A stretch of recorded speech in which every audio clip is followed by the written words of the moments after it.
and I'm not going to get a job order from an IT manager for an HRBP. And Mhm. I quickly learned like there's a symbiotic relationship there that can be had between an internal recruiter and an external recruiter. And if you build the right relationship, like those are stronger than any hiring manager that's going to give you a rec elsewhere.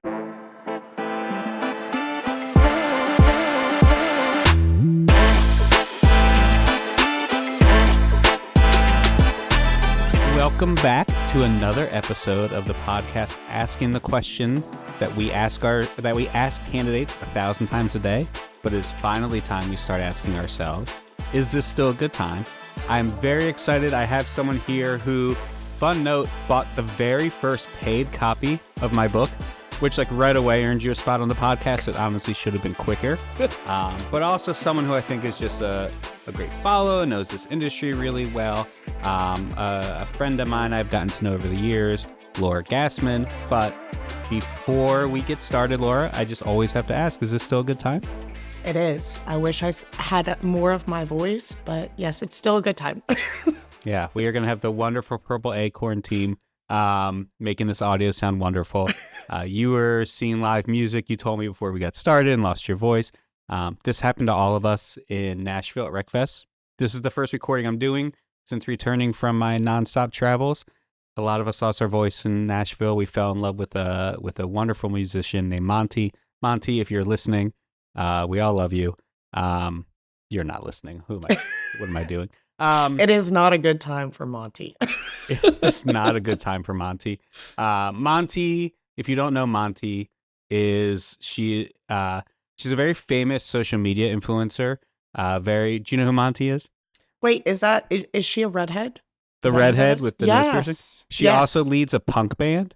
Oh, I did not know that. No. Neither did a lot of people who knew who she was until seeing her on stage at this RecFest after party called Monty and the Monsters. And she played for like 4 consecutive hours just doing like any recover or request anybody had and put on an amazing show for us in Nashville and had like 45 people ready to just like leave their spouses and not return home after this concert. Raging at yeah. RecFest. Yeah, it was definitely a different party than recruiters usually have. Anyway, this podcast isn't about my parties, though I am glad to be back recording. I did a lot of short mini episodes at RecFest that'll be around. You've probably already heard them by the time you heard this episode, but I'm here with Laura, and we're going to talk about a lot. Laura is an amazing guest for this podcast also because, we like to call this podcast for recruiters hanging on by a thread, and Laura is one of the first recruiters I know to sort of cut that thread at one point and just rage quit her way into finding her own path. I'm sure we'll kind of get into that, but hi, Laura. Tell the audience about you instead of me doing so much of it. Yeah, absolutely. So I'm Laura. Been recruiting some shape, form, or fashion for over a decade at this point. As Mike said, about 2.5 years ago, I rage quit my cushy corporate job and went into business for myself at literally probably the worst time for recruiters to be out of work. Where I fall is I'm in the business to business space. So I'm consulting with businesses, almost like an RPO model on their talent acquisition strategies, tools, systems, how to optimize their team.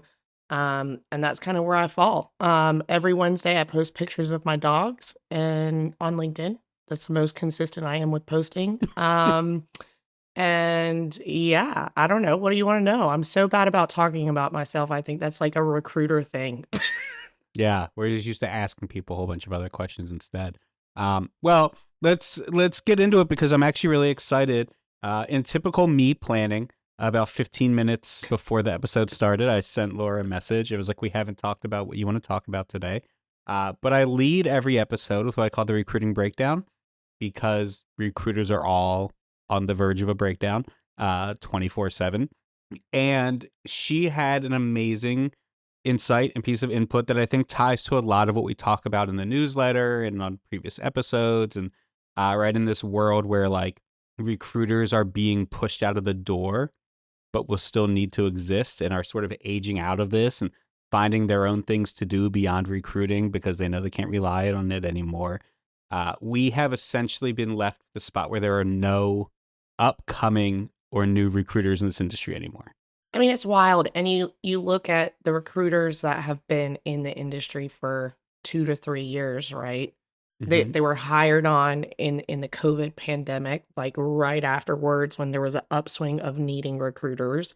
There probably wasn't great training development programs in place, so they were just kind of thrown out to the wolves. They don't know the systems. They may not have a background in understanding how to source or pipeline or and so we're in this spot where we are hanging on by a thread and Hmm. people are exiting. I have a conversation at least once a week, every single week over the past, I'd say 6 months, with one of my recruiting friends that wants to pick my brain and understand, hey, where do you think I could pivot away from this? And that's really sad.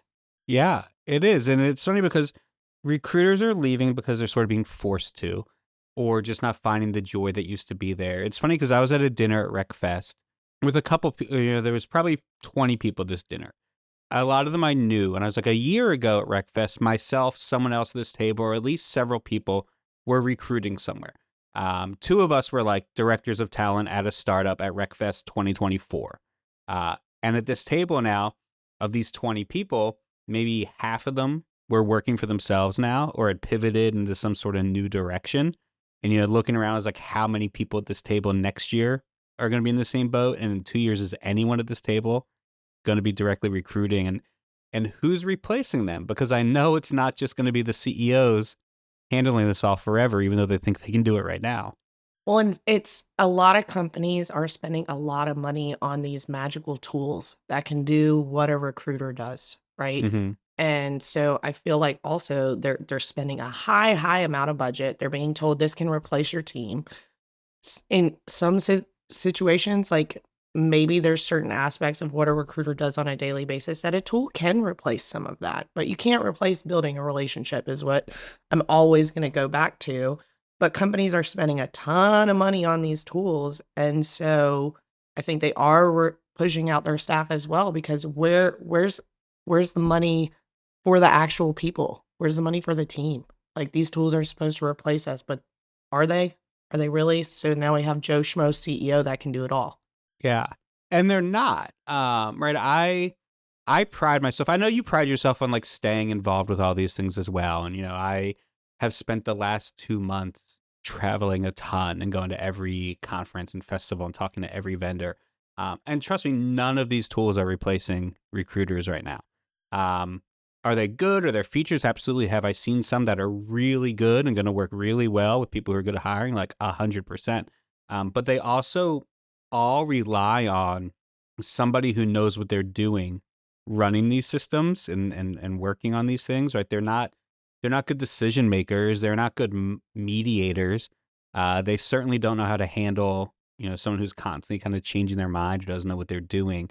I think we know all these things, but now that we're really seeing them hit the workforce, it's very clear that like any company that thinks this is the replacement for a recruiter is going to find themselves in a tough spot in 6 months. And I don't know what's next. Are we a year away from it being like it was a few years ago where companies just throw anything at anyone who wants to try recruiting because they need to hire people again?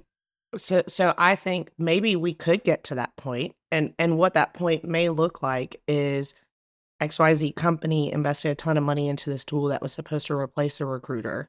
And when Hmm. their 1 year contract renewal with said tool comes up, maybe they don't renew and they get a recruiter again. But I think the damage may be done at that point. I'm watching some of my friends that I'm like, you were meant to do this. Like you're one of the Hmm. best recruiters I know. Straight up exit. Like Yep. they do not want to do this anymore. They are so tired on being on this like merry-go-round of I get laid off, I have no job stability. Then when it's time for me to hunt for a job, the salary that I accept is $15,000 lower and then I get laid off again and the salaries have dropped again and they're tired of the instability. And Yeah. so we're seeing a lot of wonderful people leave the industry. Yeah. And it's interesting because like it's experienced and junior recruiters. So we even talk about like who's coming, like where are the replacements going to kind of even come up? Because yeah, a couple years ago, companies needed recruiters, and you're right, they weren't training them, they were just throwing them in. Now they're 2 years in, and those recruiters can't keep a job because they're not that good at it to begin with. It's not necessarily their fault. They have become career coaches on the internet is what happened to most of them.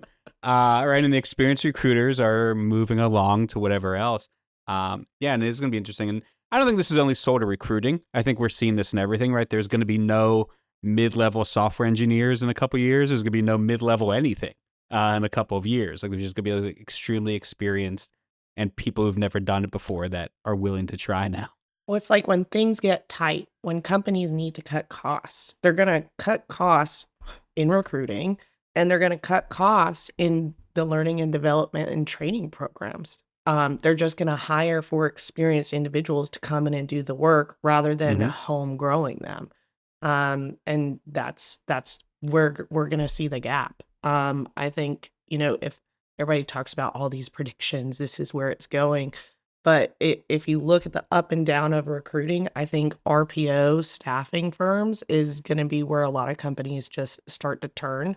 And I think we're going to start seeing like RPO staffing firms that are almost like boutique for the smaller, medium-sized, small-sized business. Whereas currently and in the past, historically, RPO firms, it's felt like have gone over the big Microsofts, the Amazons. And so I foresee probably that might be where we need to go. Who knows? Yeah. I mean, what you're doing feels like the right spot of where a lot of people are going to be, right? You're just fractional with 3-4 types of companies at a time, or 3-4 companies at a time. And you're like, I know this industry and this size. And I know that like if I ever needed to make money, I always need to make money. But if I needed to revamp what I'm doing, right, there's probably 3 or 4 types of startup companies. I could just like, yeah, let me fill these 3 roles for you. Will we want to? Who knows? You talked about seeing your friends chased out. I mean, that was honestly me, right? I went through it all again. It's not just my own layoff, right? It's also the like, I can't continuously, startup recruiters know this better than anyone, right? You go somewhere, you drink the Kool-Aid, you build it up, you grow this team, you talk to people about the exciting things happening, you pitch sort of this dream to them as the internal person, and then you watch them all go too, right alongside with you. And like, I can't do that anymore. And that's where I got, right? It's just sort of like, I even tried when I sort of branched out on my own, grabbing some people like, yeah, I'll work on a role for you here. I'll do this for you here. And every time I sort of like spent a little doing it, it's just like, I don't know if I can do this. I don't have this in me. Maybe one day I will, but like for now, I just don't want to do this. Totally. One of the things that I enjoy what I do, this is a pivot play, is I've now become kind of an expert for companies to bring in and review their systems. Yep. Negotiate their contracts, make sure that all their systems are optimized, work well together, implement new templates, things of that nature. So almost an engineer of the talent tech that maybe a company doesn't know how to pull those things together. And somebody in your IT world, they don't have that talent acquisition brain to know that this should go like this and the workflow should be like this. But I think because of that balance of having that puzzle to put together, I'm able to still recruit and not say fuck this because I have something to balance out the time that I'm spent in the people business, which is exhausting, and it's getting harder and harder with AI, volume of applications. And just in general, the feelings of angst of job seekers is just pushed on us as well. Yeah. It is so taxing, and everyone listening knows this, right? That's why I started this whole thing. I was just like, man, if there's one thing I really want to lean into right now, it's like that voice giving more amplification to just sort of the burnt out recruiters, tired of externally everyone hating us, internally everyone hating us, being the first to go in all these situations.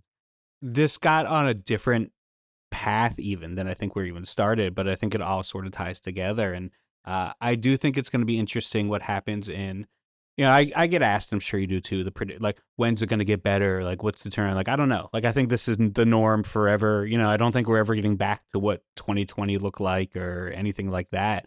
But I do really think there's something to the fact that like in 5 years, whatever hiring looks like, humans will still have to be involved. In 5 more years, you might also be in the like, fuck this stage, right? And have no idea like what's going on. And like, companies are going if they want internal recruiting to either have to spend a ton of money on the agency route, right, and paying fees for every single hire, or just go back to hiring straight out of college, no training, hope it goes well recruiting. And like that will be going on at the same time that they will be hiring people in their fields who also had no training because no one wanted to hire young people. And it's going to be ugly. I don't know. It's Yeah. all cyclical. I feel like there's periods where it's peaks and valleys. Like recruiting high, everybody's getting the best salary. We're skipping around. We're trying to. People are banging down my door trying to get me to recruit, and then we're in like the lowest low, and we can't even help other recruiters because we're clueless and we don't know what to do from here. And then we're back on the high. So I think it's cyclical. It's definitely going to get better. I mean, can it get worse? Maybe. Probably. We've been saying it can't get worse for the last like 9 years. So like we can probably keep pushing. But maybe it's cyclical, maybe it comes back. But like you said, a lot of people are gonna say F this and they're gonna go elsewhere. Yeah. And like what you're likely gonna be left with is just managers running processes themselves. And we all know what a nightmare that's going to become. And the lawsuits that will happen and everything that will happen because of it. Yeah. Yeah. Or managers are, like you said, are going to be running the process themselves and relying on tech and tools and taking the people and the relationship building out of the recruiting process. I don't think Yeah. that's anything you can replicate in tech. Is that emotional intelligence to reach out to somebody and you get that gut feeling, I think this candidate's going to fall off. So I need to pre-close them and see what kind of reservations they're having about taking this role. Or like I saw you posted a video of you had like an AI person that you were interviewing. I think it was an old video. But is AI going to be able to recognize a video of AI?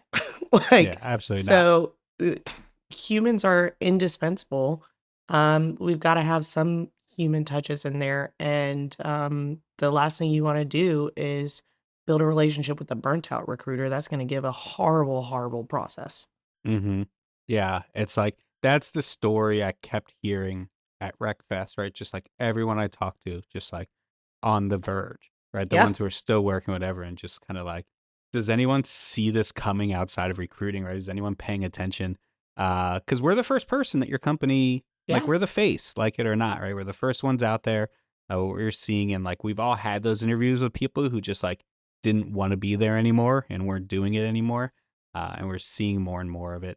And it's hard, but luckily, I think there's a fix thanks to the fact that there's not only recruiters, because what I always like to get into after I do my breakdown is what I call recruiting in the wild, because LinkedIn is the Wild West when it comes to these things.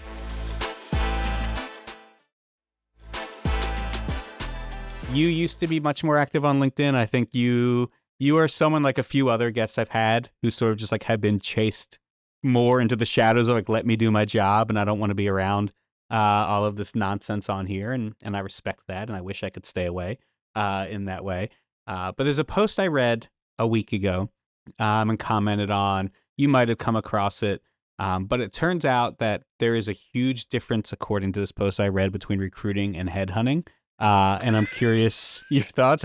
I think you may know where I'm going. You know, this is a managing director of a headhunting company who said it's night and day.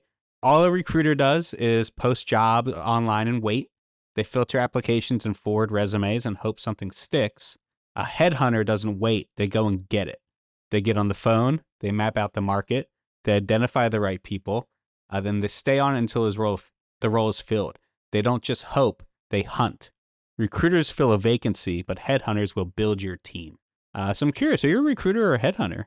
Like, can I be hybrid? Like, can I be both? I feel like you got to be both. They're different things. You can only do one.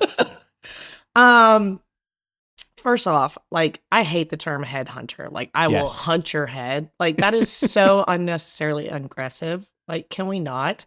And I also hate the argument. It always feels like there's beef between the agency recruiters and the internal recruiters. And I feel like that's what this is. It's an agency recruiter telling internal recruiters that they ain't shit.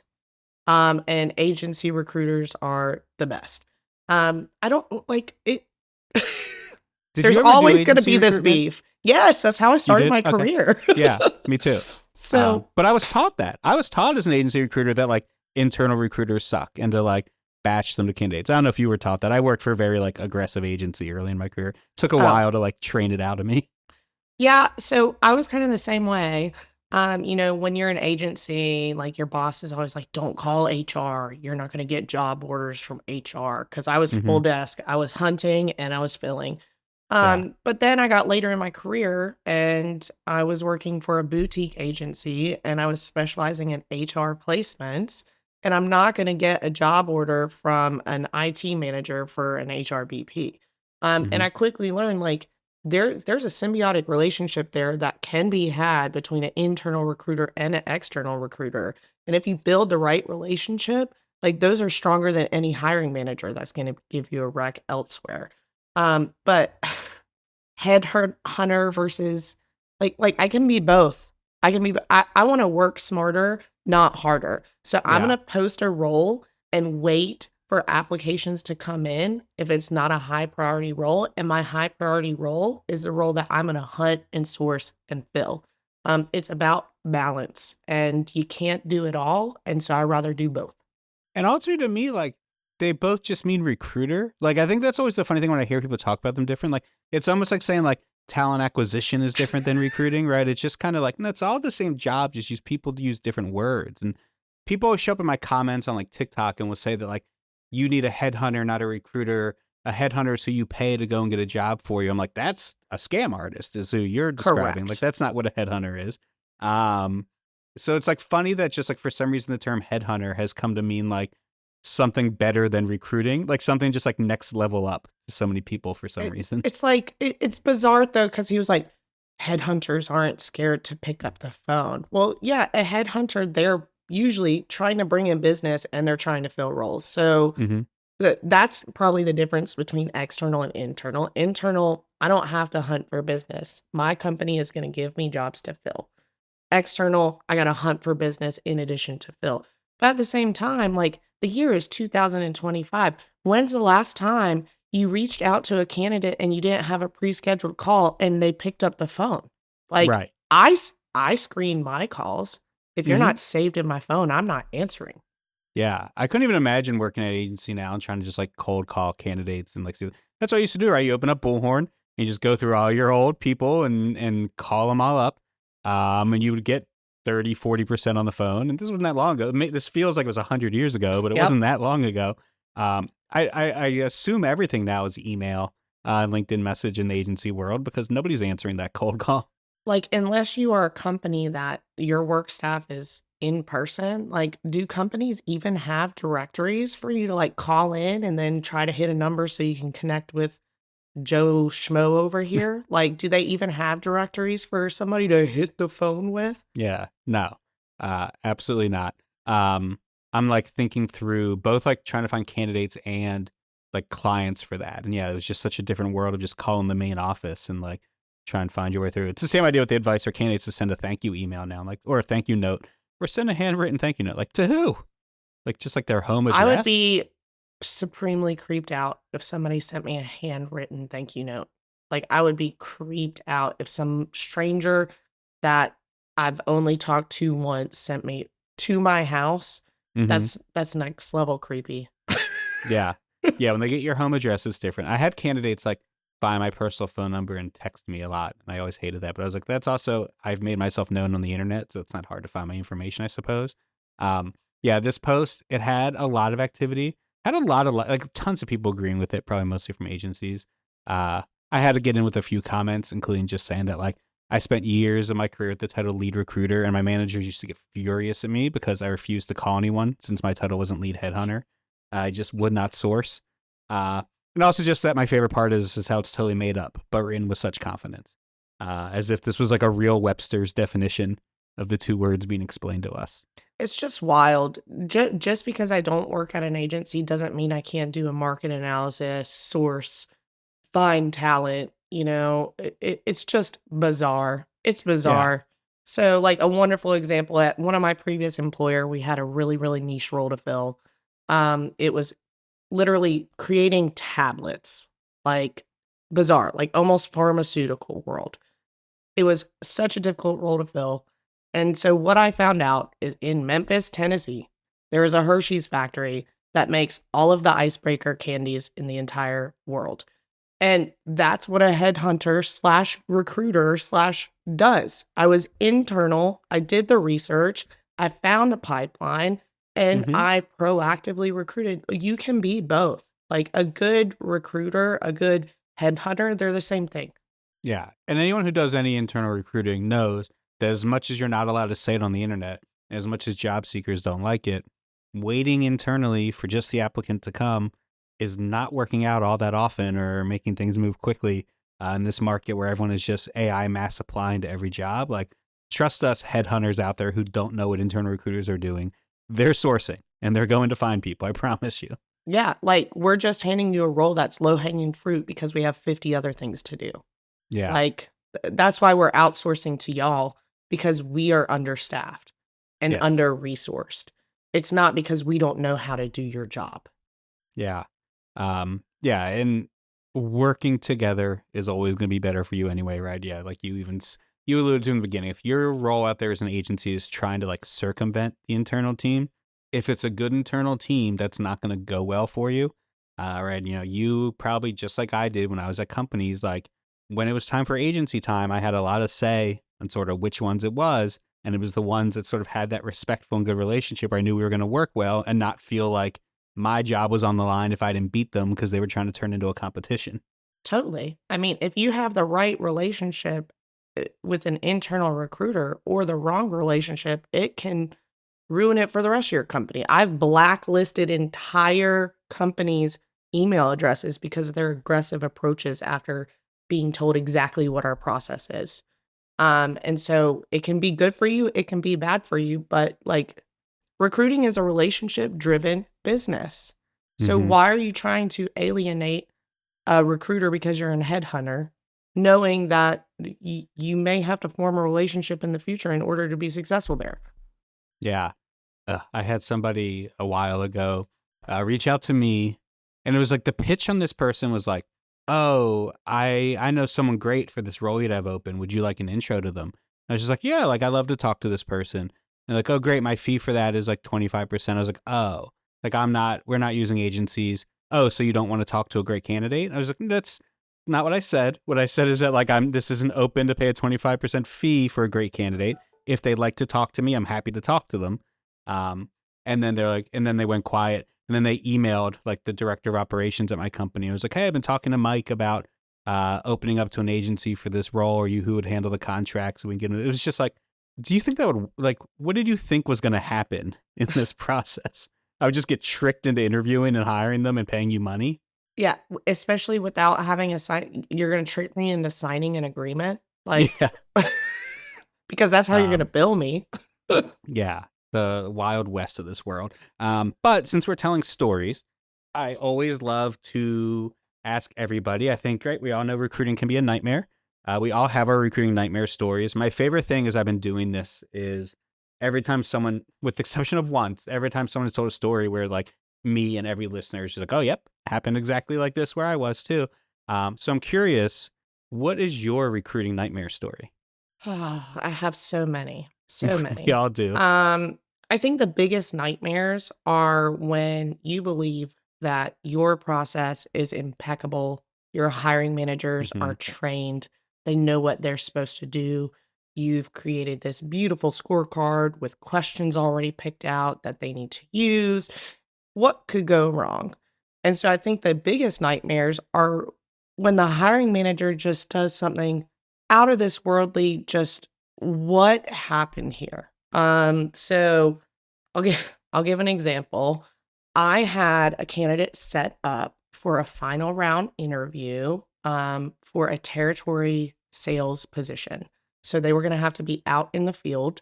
And so they met multiple C suite leaders out in the field for this interview that was slated to take place for about an hour and a half. They were gonna see how they work in this at the client site. Then they're gonna sit down with these C-suite leaders, have their final round interview, and then they'd be on their way, which is what I thought happened. Hmm.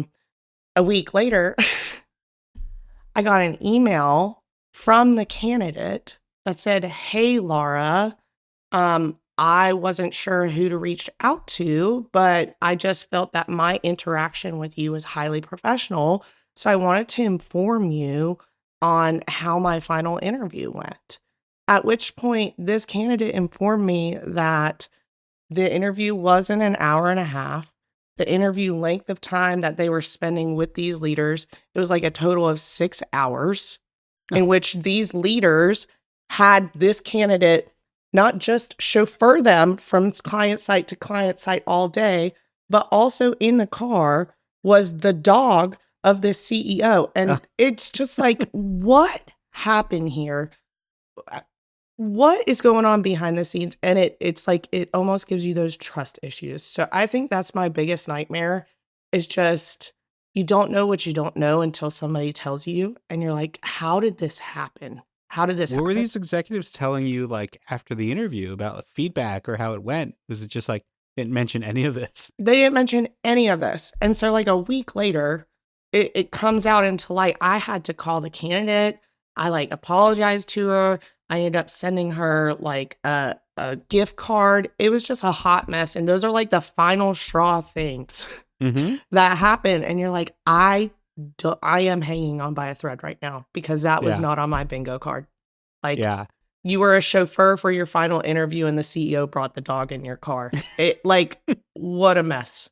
That stuff just like straight out of a like Dave Ramsey article of like, here's how I know somebody's gonna be a great candidate. Like I put my dog in the car with them and see how well they handle it when we drive to a new client site. Like, and talk about a legal nightmare too, like Mm-hmm. liability if anything would have happened. Uh, What were y'all thinking? What were y'all thinking? Yeah.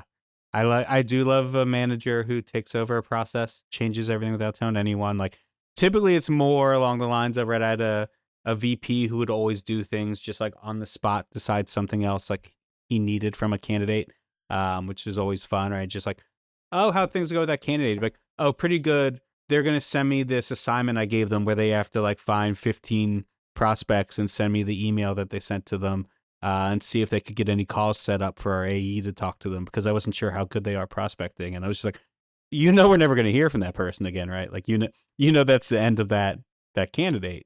It's like y'all are a subject. I trust my hiring managers to be a subject matter expert in the subject that they are an expert at. So, Mm-hmm. in what world would you not trust me, somebody that's been recruiting for over a decade, on what a good process looks like? Like you're just going to go off script over here and do some things that like we could get sued for? Like what's the play here? Yeah. And that comes down to like the biggest gripe that I think some of us feel, which is like you said, you trust them as the subject matter expert, but I don't feel most might be a hard number, but a lot of hiring managers and executives, most they don't think recruiters are important or good or that the experience really matters. Right? Everyone thinks they can recruit. It's why every tech bro who's never recruited has invented a piece of software that's going to fix recruiting. It's why every manager thinks they're an FBI profiler whose gut just knows, what's real and what's not real with people. Um, and that is a hard thing, right? I think that is a fight that we're kind of constantly battling is like, why don't you trust me and what I'm trying to set up and do the same way that we're supposed to do for your team? I mean, it's a battle of respect all across the board. Candidates want to be respected. Recruiters want to be respected by both the candidates and the hiring managers, and the hiring managers want their time respected. And Mm-hmm. it somewhere in the year of 2024, 2025, all respect went out the window. And Yes. we're just kind of winging it. Yeah. It's there's always been this lack of respect for recruiters. And now we live in this world where nobody respects anybody or thinks about anybody but themselves. And it has led to this giant mess. I think one of the funniest thing, so when there was this last big boom post pandemic of everybody hiring recruiters, our salaries Mm-hmm. were at an all time high. Everybody and their mama wanted to be a recruiter. And so I would just like to know now, those same people, do you still want to become a recruiter? They all still think it's incredibly easy. And yeah, don't get any of those things that come with it. I get asked that all the time. Like, oh, how do I become a recruiter? How to break into recruiting? It's become the thing that other people in other industries who are getting laid off and realizing maybe you're getting replaced, like they'll reach out. Oh, how do I get into recruiting? That seems like a thing I could always do. I'm just like, are you, are you looking? Like, are you looking around? Like, you asking that question immediately makes me think that like this will not be a good decision for you.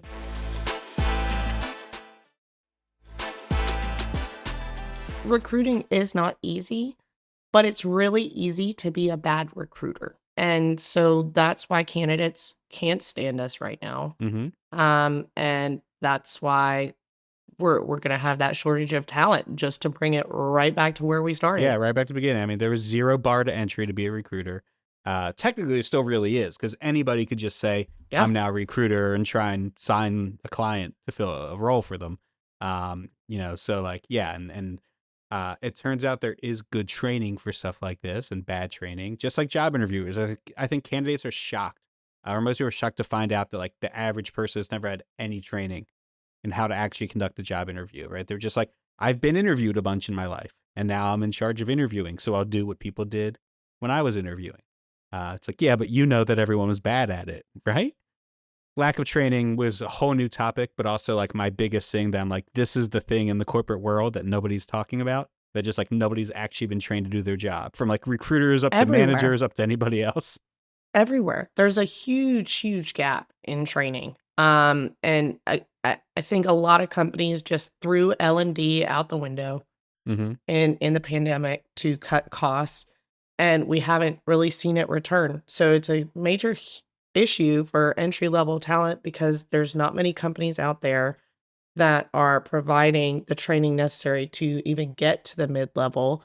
And then Mm-hmm. when you become great at your job and you can hit your metrics and you're meeting performance, they take this person that has never managed somebody in their entire life and promote them into a leadership role and expect them to excel and their team to excel with Yeah. zero training.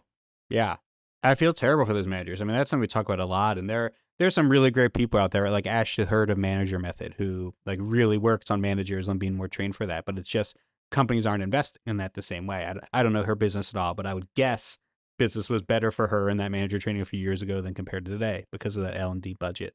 Mhm. And yeah, it's just this person. Yeah, it's the same thing. You were a great individual contributor. Now go manage this team, figure out how to make it work. And, job seekers out there, when I hear them say like, oh, just hire people in and train them, I'm just like, who's going to do that for you? Like you're being set up to fail. And that's why companies aren't hiring junior people or taking a chance on people who are halfway to what's needed, because you're going to fail. It's just like, there's no taking a risk on on a unqualified hire now is a losing proposition, because the company knows we don't actually have any resources to make this person succeed if they don't know how to come and do the job. I mean, half the managers currently aren't even qualified to coach, develop, and train somebody that already has the skills for this position. Mm-hmm. Let alone you think somebody is going to be able to train you for this skill and you have zero experience. Yeah. Yeah. It's a mess. And I think it it's going to lead to, like we even started with, just like this idea that more and more people are going to figure out how to make their own livings. I don't know what that's going to do for corporate America. I frankly don't care. I think Amazon will be fine. The day of this recording is the day that 17,000 or 22,000 or whatever the number is are being let go from Amazon. So whenever you're listening to this, know that's when we recorded it. Personal friends of ours, I'm sure, have both been let go today. Who are great employees.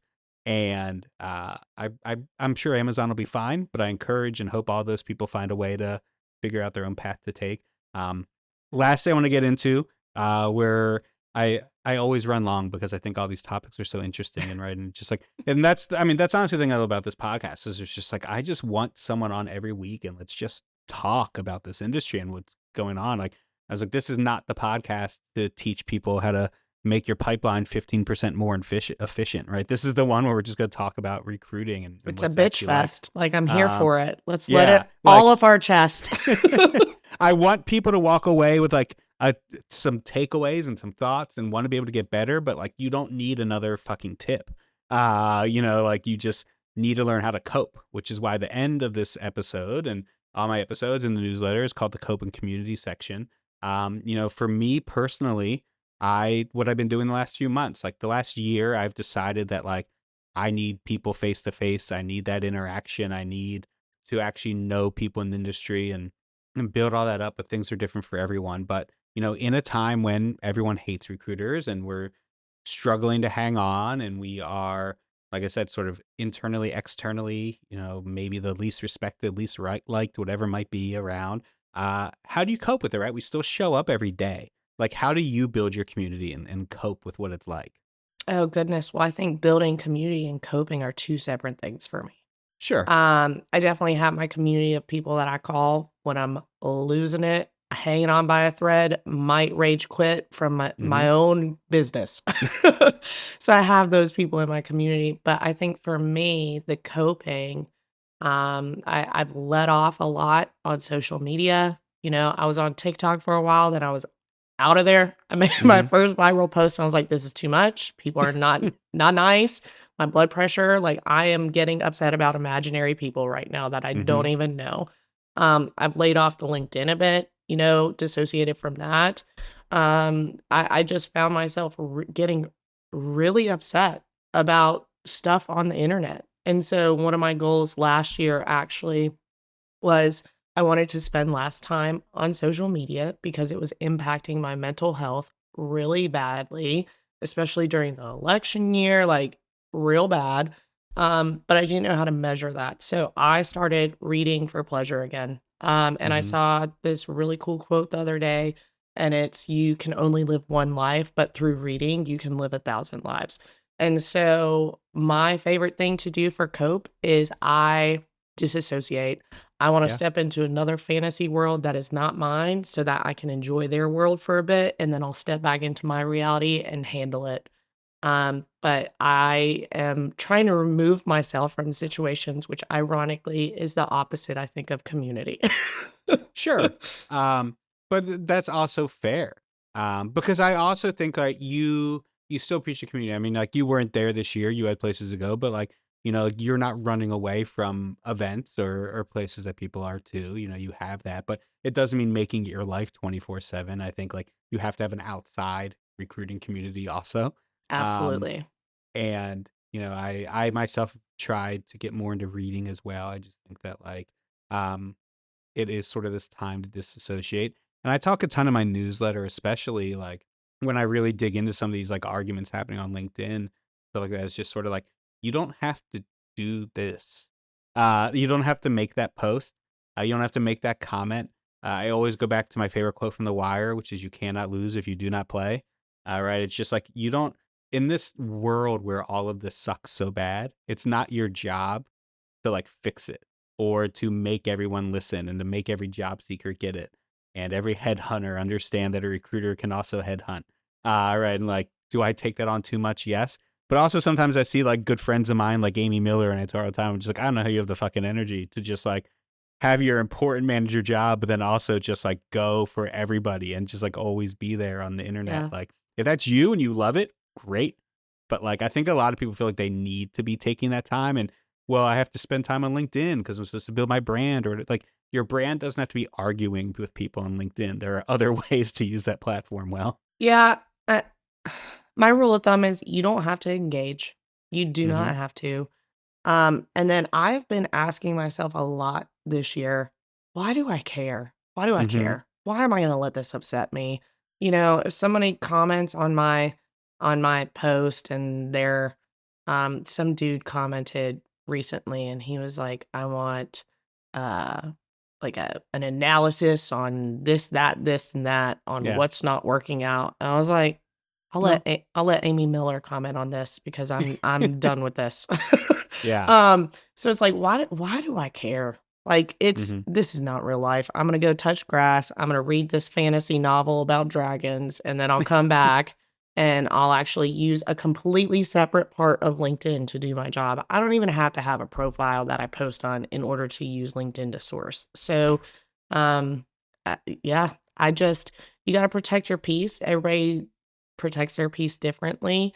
But in a world where everybody is angsty all the time, social media runs our lives. you have to touch base with one Looney Tune that takes it too far. And you realize, okay, maybe I should take a step back from this. Yeah. No, it's great. And it's good advice. And I think we all need to hear it because I talk to so many people and we have the same conversation right there. It's like, I know, I can't help it. I get sucked in and like, I'm guilty of that myself too. But like, yeah, finding those times you're just like, do I actually care? Like, why do I care if this person, thinks I'm correct or not? Am And I I'll going to tell be that to people thinking all the about time. this in 20 minutes? Because if Yeah. I'm not, why even, like, what's your ROI on time? Like, I have better stuff to do. Yeah. I like tell people all the time, just like, I think I'm okay with the fact that you will go through life not believing me. And I'll Yeah. just like, I can live with that. Not everybody is out to seek understanding. They're out to seek an outlet. And I don't want to be an outlet. If you want to seek understanding, I'll help you understand something. I'll help you walk it through. But if I'm an outlet for you to get rid of your anger, your frustration, I don't need to engage on that. Although I also say this as someone who just constantly makes videos where I take like the 10 worst things people have said to me and put them on one video, or like in my book quoted 3 comments that like I let kind of live with me for months. So like I can sit here preaching like, yeah, let it go, who cares? But then I'll also hold on to it for a year and put it in a book later. So That's when you got to ask yourself, why do I care so much? Why do I care Yeah. so much? Why do I care? It's like an exercise, and it's changed a lot on how I think and what I let go and what I decide to engage in, for sure. Yeah, amazing. I appreciate the conversation as always. You are you're amazing. You're great, and I love to chat with you. Like I said, first person, like literally the second it was on sale, made a purchase of my book. I don't know if you read it yet, and I think like I told you when you bought it, I frankly don't care because the money goes I'm not in gonna whether read you it. Like I'm gonna be completely honest, Mike. give it to someone else. When I would like my friends that support me and that my friends that I enjoy, like if they're gonna do something like put out a book, like the week that you released your book, another friend released a book, the least I can do is spend $20 to $30 on something that helps go back and support you. It's Yeah. not a big deal, but yeah, I'm probably not gonna read that because I'm reading about dragons. Yeah, it's you don't need to. The deposit went through whether the book gets read or not. It does not work on commission or pages read, depending on how much I do. But you should give it to somebody who might need it. Although it is pretty, so maybe it just looks good on your bookshelf. It does look good on my matches your bookshelf. glasses. It does. Sort of. Blue is Yeah. it's literally right here. You can go get it.